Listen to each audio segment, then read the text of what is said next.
Mi hermano volvió del extranjero y todos a mi alrededor parecían olvidarse de mí, mientras el día de mi boda se arruinaba, pero nadie se imaginaba lo que yo haría al respecto. El día de mi boda, todo se desmoronó en un instante. Mi hermano menor, Gabriel, acababa de regresar del extranjero y mis padres, junto con mi prometida, se fueron al aeropuerto a recibirlo, dejándome solo en la casa que había organizado meticulosamente para mi boda. Cada llamada que hacía a mi prometida se cortaba, el único que respondió fue él, con desdén: no hagas un escándalo, podemos repetir la boda. Así, me convertí en la burla silenciosa de un día que había esperado durante años. Sentado en mi estudio, mi cuaderno estaba abierto frente a mí. Allí anotaba todo: 99 veces que me habían defraudado, 99 momentos en los que había confiado y había sido ignorado. Esta vez no volvería a pedir aprobación ni afecto. Hice la solicitud para estudiar en el extranjero y empecé a empacar mis cosas. Ellos creían que había recapacitado, pero no sabían que estaba a punto de desaparecer de su mundo. De repente, la puerta se abrió de golpe y apareció Gabriel con su típica sonrisa burlona. ¿Todavía escribes esas tonterías, Daniel? ¿Cuántos años tienes ya para andar con un diario? Su tono buscaba provocarme. Normalmente habría respondido, pero esta vez bajé la mirada y no dije nada. Frustrado, tomó mi diario y encontró solo el número 99, escrito con tinta negra. Se quedó perplejo, frunció el ceño y arrojó el cuaderno a un lado. Deja de perder el tiempo. Ve a ayudar a preparar la comida, que tu hermana quiere el pastel que hiciste. Y no me mires con esa cara, hazlo. Asentí sin decir una palabra. Bajé las escaleras, sintiéndome agraviado pero silencioso. Gabriel me miró con sospecha. ¿Qué te pasa hoy? ¿Planeas sabotear la comida? Se detuvo, analizándome, y luego guardó silencio. Durante años, había sido yo el que se humillaba, el que lloraba por obedecer órdenes injustas. Esta vez, guardé silencio y me limité a cumplir, con la mente completamente fría. Mientras sacaba los ingredientes del refrigerador, escuché a mi hermana menor, Matilde, hablar animadamente sobre su vida en el extranjero. Mis padres la escuchaban con atención, mis hermanos también, y yo solo observaba. El comedor se había dividido en dos mundos, uno lleno de bullicio y alegría fingida, y otro en el que yo era un fantasma. Mi prometida, usualmente indiferente, ni siquiera apareció. Ellos priorizaron a Gabriel y su regreso por sobre mi boda. Con cada risa, cada elogio a Matilde, cada mirada cómplice que me ignoraba, sentí cómo se repetía el patrón de mi vida: yo siempre quedaba en segundo plano. Sin embargo, mientras cortaba la carne para el pastel, mi decisión se reafirmó: enviaría mi solicitud y me marcharía. Esa noche, mientras la ciudad dormía, metí mi diario en la maleta junto con lo esencial. 99 veces me habían ignorado. Y esta vez, estaba decidido a escribir mi propia historia, lejos de ellos, donde nadie pudiera invalidar mi existencia. Pasaron los días y mi decisión se mantuvo firme. Cada mensaje de mi familia, cada llamada de Gabriel que intentaba averiguar si había recapacitado, se quedaba sin respuesta. No quería disculpas ni explicaciones, solo quería desaparecer y empezar de nuevo. Empaqué mis libros, mi laptop, algunos recuerdos imprescindibles y la ropa que realmente usaría. Cada objeto colocado en la maleta era un recordatorio de que estaba dejando atrás años de indiferencia y desprecio. Mientras doblaba la ropa, escuché la voz de mi madre desde la cocina: Daniel, ¿seguro que no quieres reconsiderarlo? Solo faltan unos días para la boda. Hice un silencio prolongado y respondí con voz firme: no es solo la boda, mamá. Es todo lo demás. El murmullo cesó, y su silencio me confirmó lo que siempre supe: ellos nunca entendieron lo que sentí. Esa tarde, antes de partir, Gabriel apareció de nuevo. ¿Vas a irte de verdad? Pensé que al menos me dirías adiós. Lo miré directamente y no dije nada. No había rabia ni rencor, solo una calma tensa que él no supo interpretar. Siempre creí que mi hermano menor sería mi aliado, pero incluso él había elegido priorizar a Matilde, su hermana menor, sobre mí. Decidí que no habría despedidas falsas. No me giré hacia mi familia mientras salía de la casa: su mundo y el mío ya no compartían espacio. El portón se cerró detrás de mí con un sonido hueco que resonó en mis oídos, como un eco de todos los días en que mi presencia fue irrelevante. El taxi que pedí llegó puntual, y al subir, sentí la ciudad distante y ajena. Cada luz que pasábamos parecía recordar todo lo que dejaba atrás, pero ya no había nostalgia, solo liberación. Durante el trayecto, mi teléfono vibró con un mensaje de Gabriel: mamá está preocupada, ¿dónde estás? Solté una risa seca y lo bloqueé. No estaban preocupados por mí, estaban preocupados por tener a alguien que calmara a Matilde. Nada más. Al llegar al dormitorio universitario, el aire era frío pero limpio. El cuarto asignado era sencillo, una cama individual, escritorio, lámpara y un pequeño armario. No tenía nada que recordara a mi familia, y esa ausencia era un alivio. Dejé la maleta en el suelo y me senté en la cama, sosteniendo mi diario con la última página abierta. 99 decepciones. La tentación de tacharlo o escribir el número 100 pasó por mi mente, pero simplemente cerré el cuaderno y lo guardé en el cajón. Por primera vez, me permití cerrar los ojos y respirar. Nadie me humillaría, nadie me compararía, nadie me obligaría a ser secundario en mi propia vida. Era la primera vez en años que podía pensar solo en mí, sin sentir culpa o temor por las expectativas de otros. Esa noche, mientras la ciudad dormía y las luces parpadeaban desde el exterior de mi ventana, me prometí algo: no volvería a depender de nadie que no me valorara por lo que era. La ciencia, mis estudios, mi independencia, eso sería mi mundo. Aquí comenzaba mi verdadera vida, y nadie podría arrebatármela. La primera mañana en el dormitorio universitario fue extraña. El sol se filtraba por las persianas, dibujando líneas sobre la cama que apenas había dormido en ella. No había nadie esperando que me levantara a preparar el desayuno, nadie que me recordara mi deber de ser la hija, la hermana, la prometida perfecta. Me vestí con ropa sencilla y me senté frente al escritorio a revisar mi horario de clases. La primera asignatura era un laboratorio de genética molecular con el profesor Harding, un hombre conocido por su paciencia y rigor. Salí del cuarto y bajé a la cafetería. El aroma a café fresco y pan recién horneado llenaba el aire. Me senté en una mesa junto a la ventana, observando cómo los estudiantes se movían con prisa, mochilas colgadas y tazas de café en mano. Había risas, discusiones sobre exámenes, grupos de amigos compartiendo historias triviales. Sentí una mezcla de envidia y fascinación, nunca había pertenecido a algo así. Mi familia siempre me había tratado como un accesorio, alguien cuya existencia era secundaria al brillo de Matilde, y ahora estaba aquí, sola, pero libre. Mientras desayunaba, mi teléfono vibró con un mensaje desconocido. Era de un número internacional: Daniel, sé dónde estás. Necesitamos hablar. Gabriel. Lo ignoré y lo bloqueé. No necesitaba más recordatorios de lo que había dejado atrás. La clase comenzó puntual. El profesor Harding nos recibió con una sonrisa que parecía comprender más de lo que decía. Daniel, me alegra verte, dijo con voz calmada. Me concentré en el trabajo, en las pipetas, en los microscopios, en los resultados precisos que dependían únicamente de mi esfuerzo. Aquí no importaba mi apellido, ni el brillo de mi familia, ni las comparaciones con Matilde. Solo importaba mi trabajo, mis habilidades, mis decisiones. El día avanzó con intensidad. En el laboratorio, conocí a varios compañeros de distintas partes del mundo. Había quienes competían por becas, quienes buscaban reconocimiento, y quienes, como yo, solo querían aprender y ser escuchados. Uno de ellos, Max, un joven alemán de cabello oscuro y sonrisa fácil, me observó mientras ajustaba la configuración de un experimento. Tu enfoque es impresionante. No muchos se concentran tanto desde el inicio, dijo. No supe qué responder de inmediato, estaba acostumbrado a que mi esfuerzo pasara desapercibido. Simplemente asentí y continué. Al salir del laboratorio, el aire fresco me golpeó el rostro. Caminé sin rumbo por el campus, absorbiendo cada sonido, cada conversación, cada olor. Era extraño no sentir presión, no tener que justificar mis acciones ante nadie. Comprendí que durante años había vivido en un constante estado de alerta, midiendo cada palabra, cada gesto, cada decisión para evitar conflictos, para ganarme un lugar que nunca fue mío. Esa noche, mientras organizaba mis apuntes en la habitación, mi teléfono vibró nuevamente. Esta vez, un mensaje de mi madre: Daniel, haz lo correcto. Vuelve a casa, Matilde te necesita. Solté un suspiro profundo. No era una súplica, era una orden disfrazada de preocupación. No respondí. Cerré los ojos y respiré hondo. Mi decisión estaba tomada. Por primera vez, dormí sin remordimientos ni culpa. La ciudad estaba en silencio, y yo finalmente podía escuchar mi propia respiración, mi propio ritmo.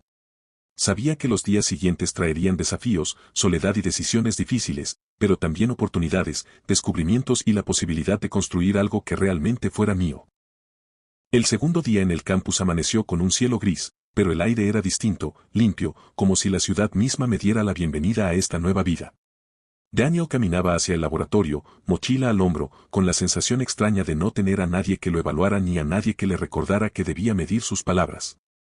La soledad, por primera vez, no pesaba, era un espacio para respirar, para existir sin máscaras.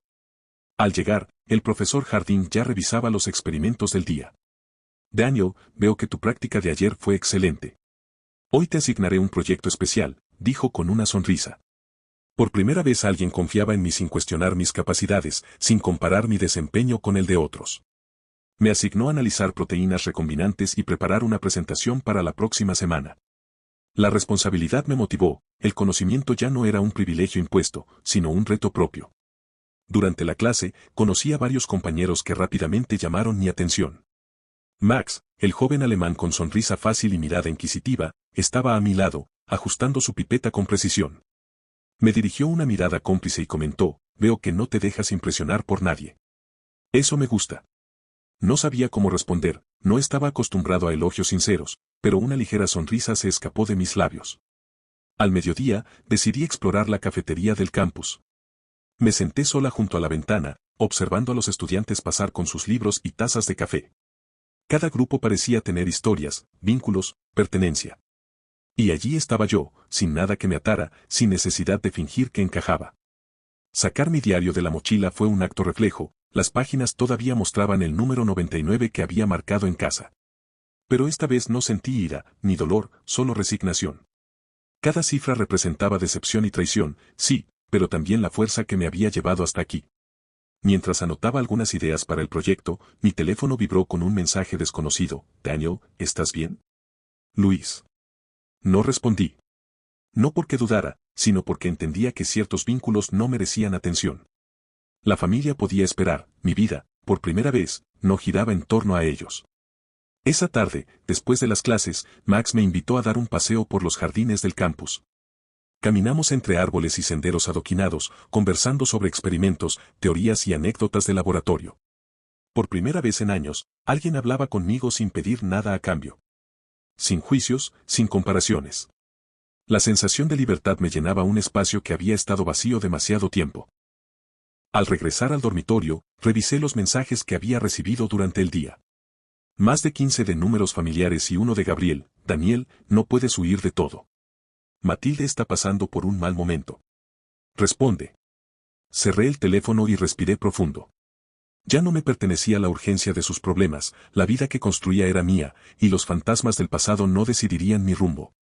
Esa noche, mientras organizaba mis notas y revisaba los experimentos del día, comprendí algo: la independencia no era solo estar lejos de mi familia, era permitirme confiar en mí mismo, en mis capacidades y decisiones. Cada decisión tomada sin la aprobación de otros reforzaba un muro invisible que me protegía del dolor, de la traición y del desprecio que había sentido durante años. Por primera vez, Daniel se sentía dueño de su historia. Y aunque el pasado aún susurraba, sabía que el futuro dependía únicamente de sus pasos. Mañana habría nuevos retos, nuevos descubrimientos y, quizás, nuevos vínculos que escogería sin imposiciones ni culpas. Por primera vez en mucho tiempo, estaba listo para vivir solo para mí. El sol apenas iluminaba los techos de Heidelberg cuando desperté en mi pequeño dormitorio. La luz se filtraba entre las persianas, dibujando líneas sobre mi cama. Por primera vez en años, no había gritos ni demandas, no había comparaciones ni expectativas. Solo el silencio, que se sentía como un regalo. Tras el desayuno, me dirigí al laboratorio con paso decidido. Hoy empezaba un nuevo proyecto bajo la supervisión del profesor Harding: diseñar un experimento de biotecnología aplicado al tratamiento de células madre. El reto era ambicioso, algo que nunca había tenido la oportunidad de enfrentar sola. Sin embargo, en lugar de intimidarme, sentí emoción. Cada decisión, cada medida, cada análisis dependería únicamente de mí. Al llegar, observé a mis compañeros ya ocupados en sus tareas. Entre ellos estaba Lena, una estudiante sueca con ojos claros y una sonrisa tranquila. Se acercó a mí mientras organizaba mi espacio de trabajo. He oído de ti, Daniel. Tu ensayo fue impresionante. Será interesante trabajar contigo, dijo con naturalidad. No era un cumplido vacío, había admiración genuina en su voz. Por primera vez, alguien me reconocía por mis capacidades, no por mi historia o por lo que otros decían de mí. Empecé a preparar los reactivos con cuidado, midiendo cada solución con precisión. Los primeros errores no tardaron en aparecer: una mezcla mal hecha, un tiempo de incubación incorrecto. El profesor Harding se acercó y observó en silencio. Recuerda, los errores son parte del aprendizaje. Aprende de ellos, no los ignores, dijo simplemente. No hubo reproches, solo guía. Esa diferencia era abismal comparada con mi pasado, donde cualquier tropiezo era amplificado y usado en mi contra. Lena me ofreció ayuda, pero esta vez decidí no aceptar. Quería enfrentar el reto sola, confiar en mis propias manos y decisiones. Tras varias horas, logré ajustar la técnica y los resultados comenzaron a aparecer. La satisfacción era silenciosa pero intensa. Por primera vez en mucho tiempo, me sentí competente solo por mí misma, sin la necesidad de aprobación externa. Durante un breve descanso, revisé mi teléfono. Varios mensajes familiares aparecieron, pero no abrí ninguno. Ya no sentía curiosidad ni culpa. La vida que construía era mía y ninguna presión externa decidiría mis emociones. Cerré los ojos por un momento, respirando hondo, y sentí que cada error corregido, cada resultado exitoso, fortalecía un muro invisible que me separaba de un pasado que me había hecho daño. Al mediodía, el profesor Harding llamó mi atención. Daniel, tu progreso es notable. Quiero que presentes tu trabajo en la reunión semanal del laboratorio. Es un desafío, pero confío en que puedes hacerlo. Mi corazón dio un pequeño salto, la idea de exponer frente a todos mis compañeros y expertos me intimidaba, pero también me emocionaba. Por primera vez, la presión no venía de la familia, ni de comparaciones absurdas, sino de un desafío profesional genuino. Esa tarde, mientras revisaba los apuntes para la presentación, Lena se acercó de nuevo. Sé que te estás esforzando sola, pero recuerda que aquí somos un equipo. No tienes que cargar todo tú misma, dijo con voz suave. Asentí con un leve gesto, comprendiendo que confiar en otros no era debilidad, sino una elección. Por primera vez, decidía con libertad a quién acercarme y a quién mantener a distancia. Al salir del laboratorio, el cielo de Heidelberg estaba cubierto de nubes, pero la sensación era distinta, no había oscuridad ni amenaza. Cada paso por los senderos adoquinados del campus era un recordatorio de que podía construir un camino propio. La ciencia, la independencia, la vida que elegía vivir, todo estaba en mis manos. Por primera vez, me sentía dueña de mi historia, lista para enfrentar cualquier desafío sin mirar atrás. El laboratorio estaba lleno de un murmullo constante, pipetas, equipos que zumbaban, conversaciones técnicas. Me movía entre los bancos con precisión, ajustando cada parámetro de mi experimento. Hoy no era un día cualquiera, era la reunión semanal del laboratorio, donde cada grupo presentaba avances y resultados ante los profesores y expertos invitados. Por primera vez, yo sería evaluada no solo por un tutor, sino por un comité completo. Mi corazón latía con fuerza, aunque no era miedo. Era expectación, una mezcla de adrenalina y curiosidad. A diferencia de mis experiencias pasadas, donde cualquier error era castigado con humillación o comparaciones familiares, aquí un fallo solo representaba aprendizaje. Ese pensamiento me dio fuerza. Lena, siempre tranquila, me sonrió antes de comenzar. Vas a hacerlo bien. Solo confía en ti misma. Asentí y respiré hondo. Cada palabra de aliento en este lugar era genuina, no manipuladora ni interesada. Por primera vez, sentí que podía crecer sin temor a ser juzgada por quien era mi familia. Cuando llegó mi turno, me levanté y caminé al frente del laboratorio. Los ojos de los demás se posaron en mí, y por un instante apareció un recuerdo de años atrás, la boda ignorada, la indiferencia de mis padres, las burlas de Luis, la falsa preocupación de Luna. Pero no había rastro de miedo ni de resentimiento. Solo estaba yo, con mis experimentos, mis cálculos y mis resultados. Comencé a explicar el proceso con claridad, mostrando los gráficos y análisis que había preparado. Las preguntas no tardaron en llegar, críticas constructivas, dudas técnicas, sugerencias inesperadas. Respondí con seguridad, apoyándome en los datos, sin necesidad de justificarme por mi pasado o por errores ajenos. Cada respuesta correcta reforzaba mi confianza y cada comentario, aunque crítico, era una oportunidad de aprender. Cuando terminé, hubo un breve silencio y luego un aplauso que me sorprendió. No era un aplauso de lástima, ni de compromiso social, era reconocimiento genuino. Sentí una calidez desconocida, una validación que no dependía de que alguien me comparara con Luna o me ignorara en casa. Por primera vez, mi talento hablaba por sí mismo. Después de la reunión, mientras guardaba mis cosas, el profesor Harding se acercó. Estela, tu presentación fue excepcional. He visto estudiantes con años de experiencia perder la compostura ante menos presión. Tú manejaste todo con madurez y precisión. Estoy impresionado. Sonreí levemente. Gracias, profesor. Solo, intenté concentrarme en los datos, no en la audiencia. Él asintió. Exacto. Esa es la actitud de un verdadero investigador. Nunca olvides que la ciencia no se detiene por opiniones ni expectativas externas. Tu capacidad para mantener la calma y la objetividad es lo que te distingue. Mientras salía del laboratorio, sentí que algo dentro de mí se había transformado. El pasado, la familia, los conflictos, las comparaciones, todo parecía distante, irrelevante. Lo que importaba era mi vida, mis decisiones y mi talento. Esa noche, caminando por los senderos iluminados del campus, me detuve frente a la biblioteca. Recordé mis primeros días allí, la timidez, la inseguridad, el miedo de no pertenecer. Ahora, en cambio, cada paso resonaba con firmeza. El silencio ya no era intimidante, era mi aliado. La independencia, mi nueva realidad. Al llegar a mi dormitorio, abrí el diario que había llevado conmigo desde mi vida anterior.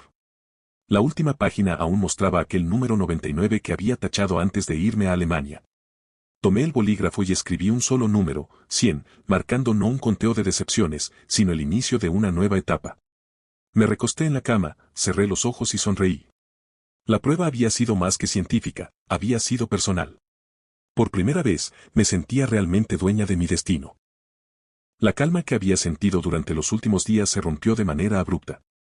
Todo comenzó con un correo electrónico, una invitación inesperada a un concurso internacional de investigación, un evento donde estudiantes de todo el mundo presentarían sus proyectos ante expertos, patrocinadores y posibles inversionistas. La oportunidad era increíble, pero también aterradora.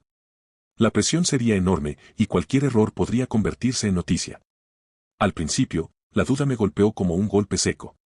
¿Estaré lista? ¿Seré suficiente para enfrentar a tantos competidores talentosos, y si todo sale mal frente a miles de ojos críticos? Cada pensamiento parecía gritarme que retrocediera. Pero, recordando la reunión en el laboratorio y la sensación de reconocimiento genuino, algo dentro de mí resistió. No podía dejar que el miedo decidiera por mí. Lena, mi confidente y aliada, apareció en ese momento. Estela, no es cuestión de si puedes o no. Es cuestión de si te atreves. Ya demostraste que tus capacidades no dependen de la opinión de los demás. Esta es solo otra oportunidad para demostrarlo.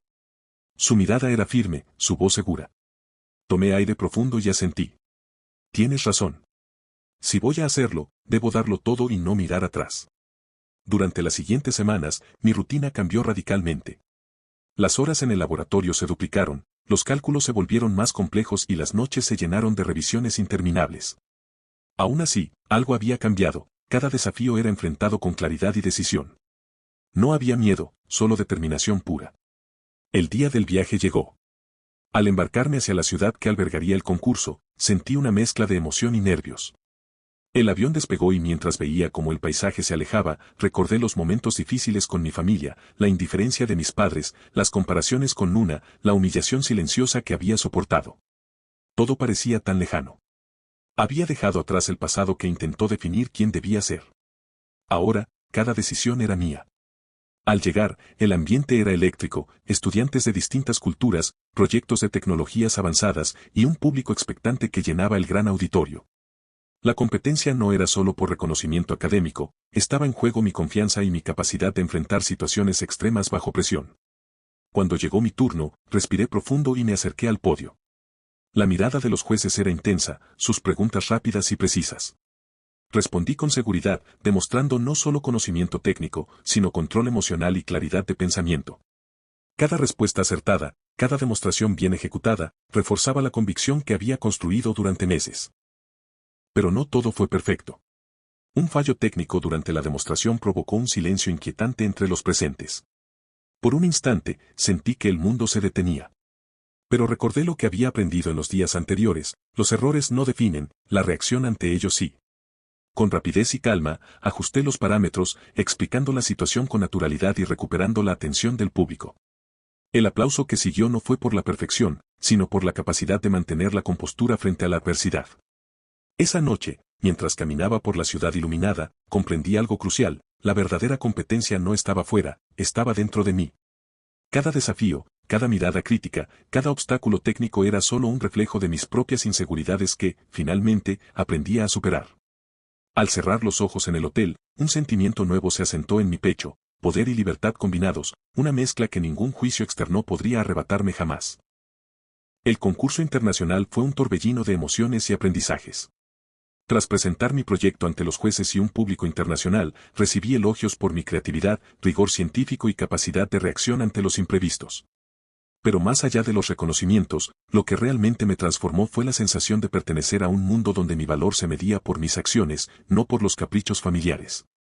Esa noche, mientras caminaba por las calles iluminadas de la ciudad, sentí que cada paso que daba me alejaba de la sombra de mi pasado.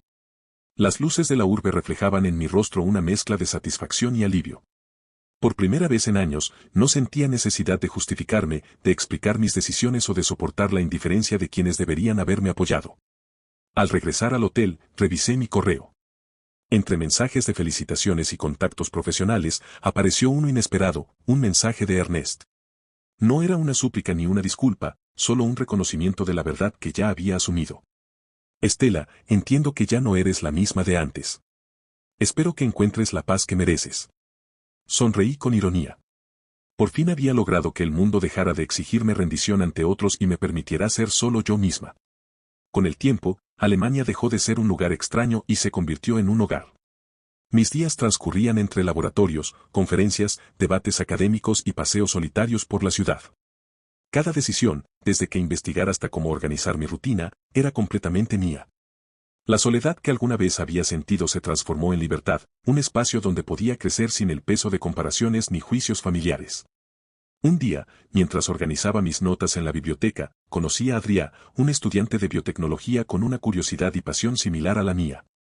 Al principio, nuestras interacciones fueron silenciosas, casi tímidas, pero pronto descubrimos un lenguaje común, el respeto por la ciencia, el interés genuino por aprender y la disposición a ayudarnos mutuamente. No era romance ni rescate emocional, solo compañerismo y autenticidad, algo que nunca había experimentado antes. Con Adrià, aprendí que las relaciones pueden construirse desde el respeto y la admiración mutua, no desde la obligación ni la dependencia emocional.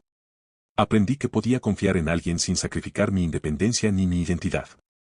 Por primera vez en mi vida, la vida parecía un lienzo en blanco, y yo sostenía el pincel. A pesar de todo, el pasado seguía presente, aunque ya no me definía. Pensar en mi familia, en Luna o en Ernest ya no provocaba dolor ni resentimiento, era simplemente un recuerdo que había dejado atrás, como una puerta cerrada que no necesitaba abrir nuevamente. Cada logro académico, cada pequeña victoria cotidiana, reforzaba la certeza de que mi futuro era solo mío.